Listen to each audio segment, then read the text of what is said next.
this idea and this notion that you can be anything you want, you can accomplish anything you want, right? We hear that. You've heard that from the time you were little boys. You hear that now.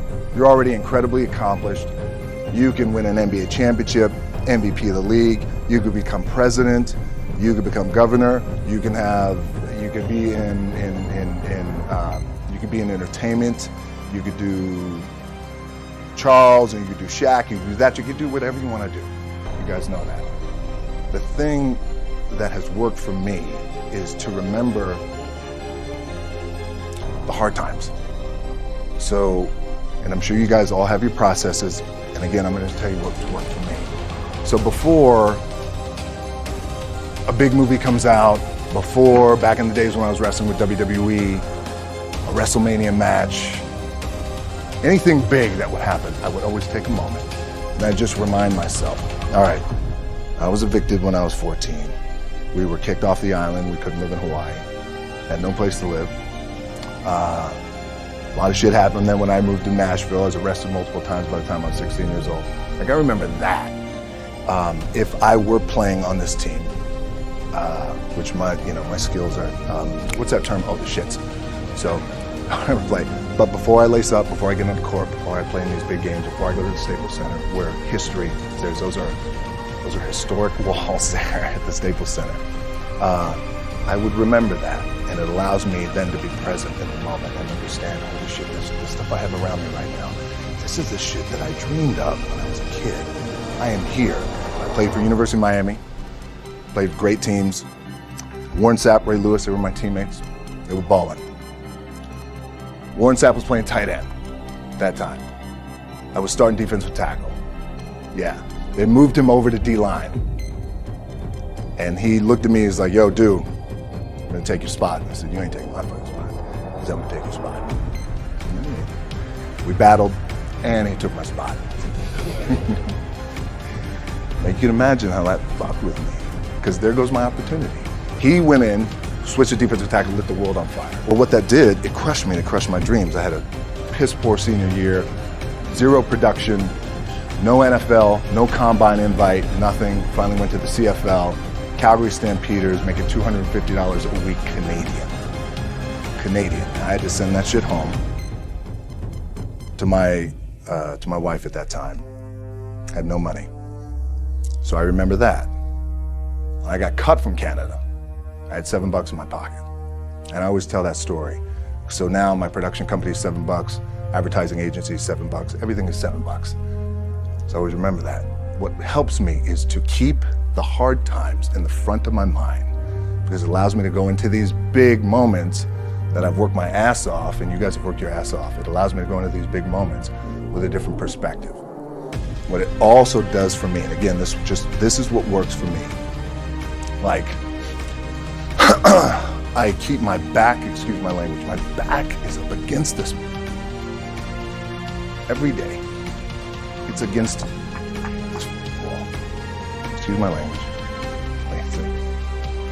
But it's up against this mother, because it's what I believe in. And when my back is against this, then there's nowhere to go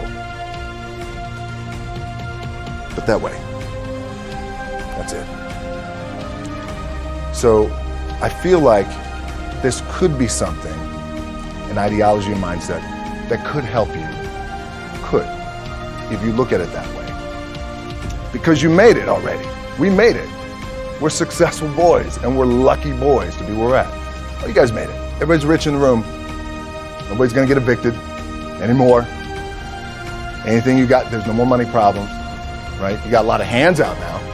Hey, can I get a little bit? Can I get a little bit? Right, that happens. But when you make it, for me, I need this. I need this. So every day, my back is up against this. And this is how I operate. Now, doesn't mean you don't smile. Doesn't mean you don't laugh and joke, right? You're happy. I'm happy. I'm a happy guy. But when it comes to business, and when it comes to executing, it's up against this. And I got to go that way. And I don't give a fuck who is in front of me. They're not going to stop me. I feel like for me, it feels seamless because you prepared for so long. But it's just like you guys prepping for a game. That's the fun part. That's where it's like fun, man. People are paying their hard-earned dollars to come see you. They're cheering, they're going bananas, they're booing the shit out of you or on the road. That's fun. That's what you live for. I mean, that's the juice right there. The prep is where the character is made. And I just don't mean the character I play, I mean the character in here. So for me, the prep is getting with the director, getting with the producers, getting with the writers, so in essence, it's like getting with all your coaches and your different position coaches and all the meetings that you have to have, right? So that's the work you put in. The key for me was, where does it start? What's the anchor? What's the anchor? So I could have all these ambitions and you guys have all these ambitions, which is great. It's important. I'll play this role, you'll play that role. I'll execute this thing and it'll come out this summer. You guys will execute this thing during the summer, right, when it's time to really put in a lot more work. But the key with me is just always finding what the anchor is. And the anchor is getting up at 4 o'clock in the morning every day before anybody else and grounding my thought process is in the no one will outwork me. No one.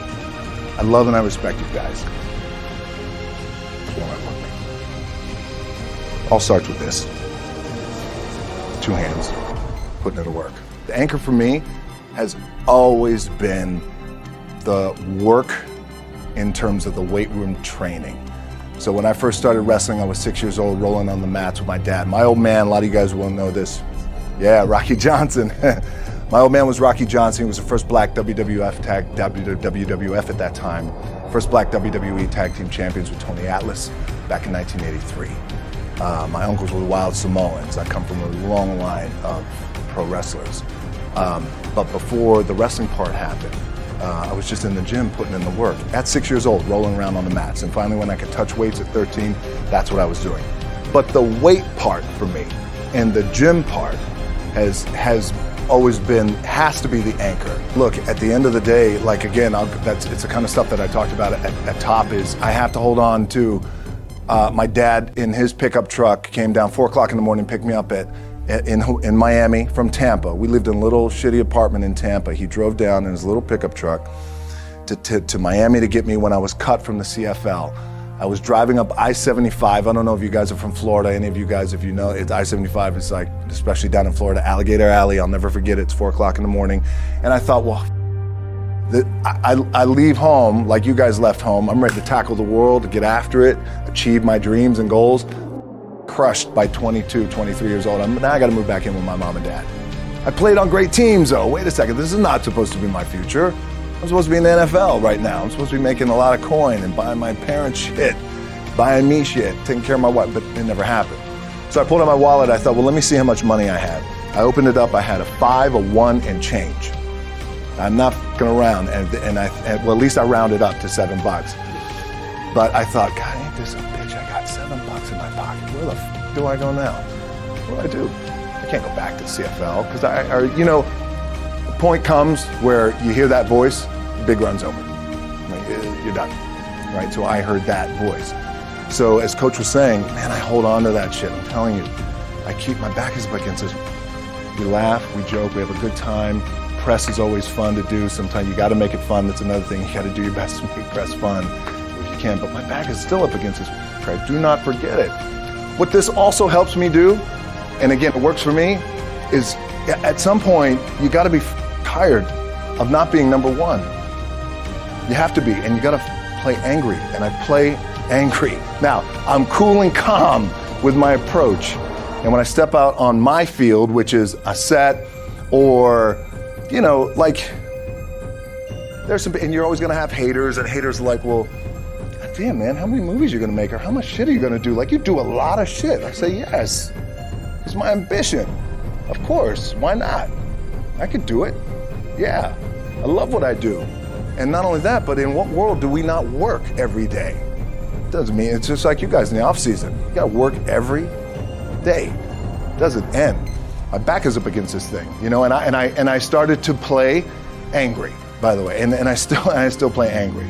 My last match, Brock Lesnar, transitioned, and I realized if I had to be great at something, I wanted to be great in this world of Hollywood and movie making and producing and entertainment, I had to commit, and like you guys have to commit. Obviously, you commit to something, commit to the goal.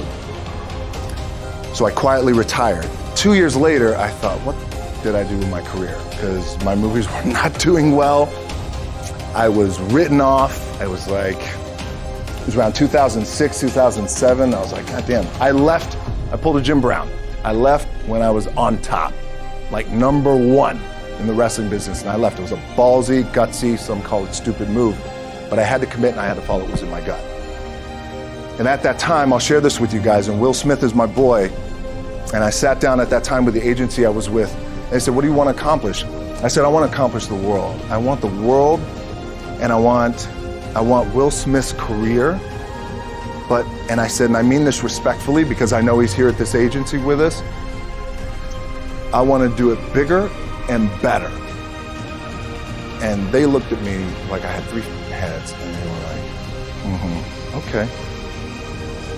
But I still stayed focused, and I still had still put in the hard work with my 2 hands, and that's it. And that's what it comes down to with you guys. One of the keys is, remember where you came from, keep that shit in the front of your mind, and when shit goes bad and it goes sideways, a lot of shit does, you're getting booed out of the building, or you're coming through this injury, or people are writing you off, oh, you guys ain't make it, any of that shit.